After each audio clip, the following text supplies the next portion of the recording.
Vamos dar continuidade à leitura do capítulo 5, O Poder do Espírito Santo, parte 2.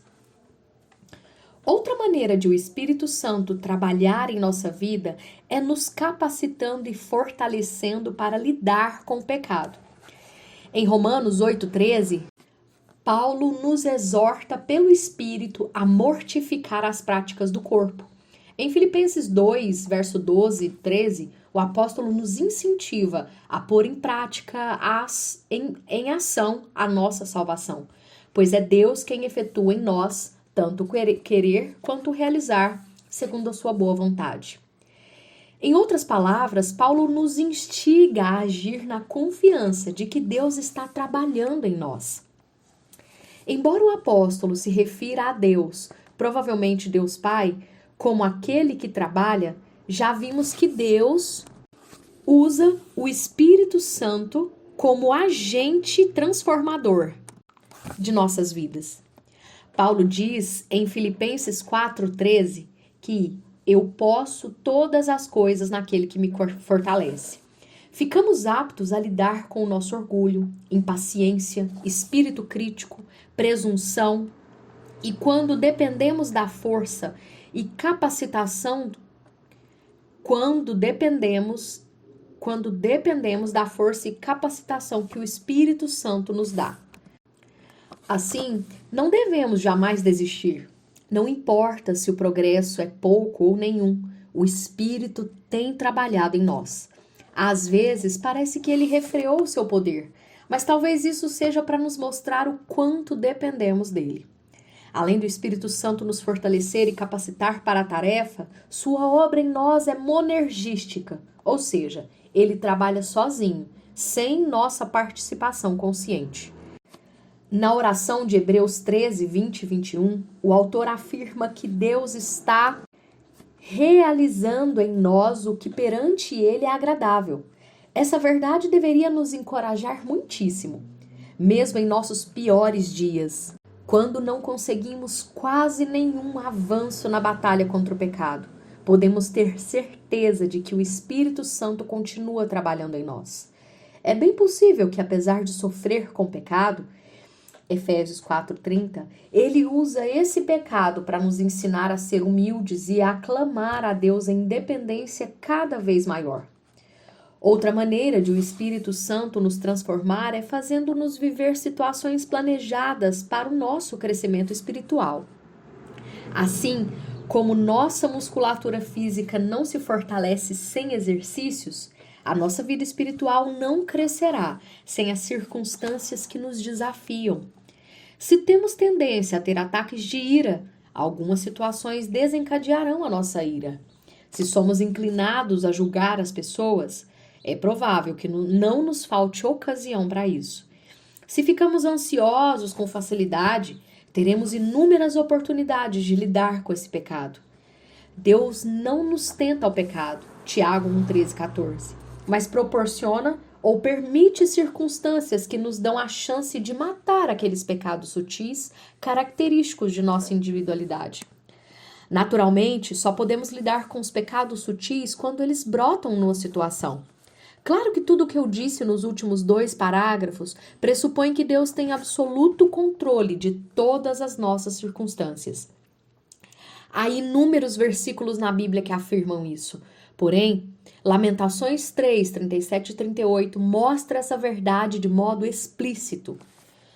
Quem poderia mandar e fazer acontecer as coisas sem que o Senhor o tenha ordenado?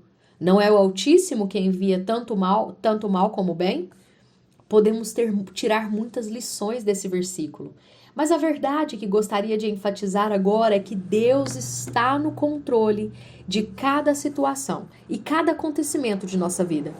E os usa de modo muitas vezes inexplicável para nos deixar mais e mais parecidos com Cristo.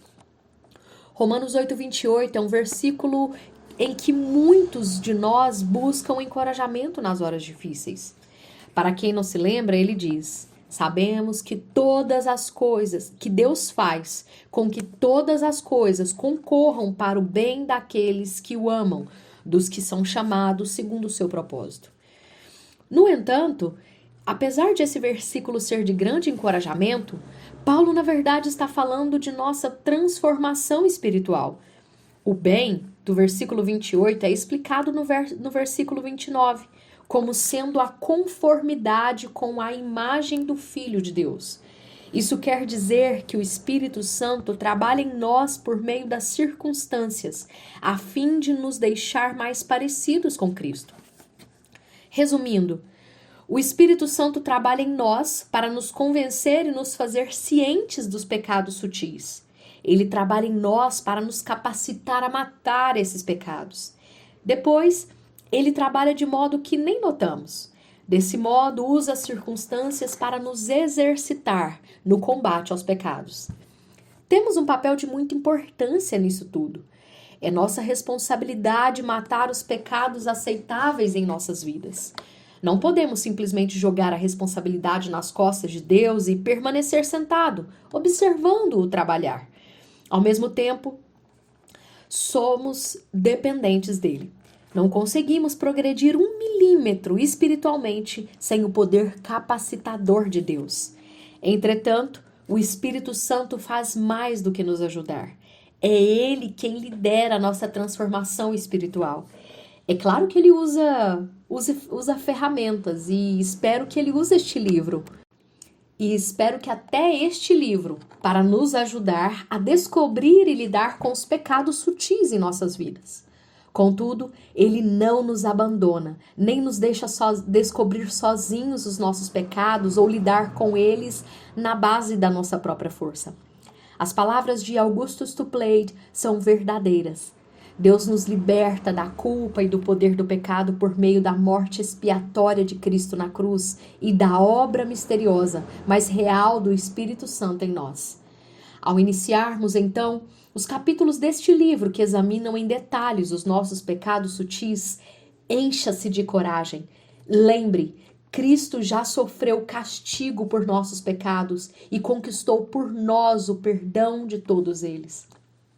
Além disso, enviou seu Espírito Santo para habitar em nós e nos dar forças para lidar com os pecados.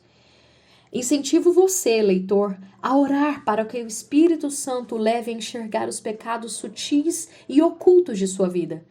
O pecado é enganoso, Efésios 4:22. Nos ilude, nos faz viver num completo estado de negação sobre um pecado em particular ou numa tentativa de minimizar sua seriedade. Somente o Espírito Santo consegue, com absoluto sucesso, expor um pecado pelo que ele é verdadeiramente. Prepare-se para calçar as sandálias da humildade. Lembro-me bem da ocasião em que o Espírito Santo revelou o egoísmo em minha vida. Até então, eu sempre havia definido egoísmo como orgulho óbvio e exagerado que via em outras pessoas.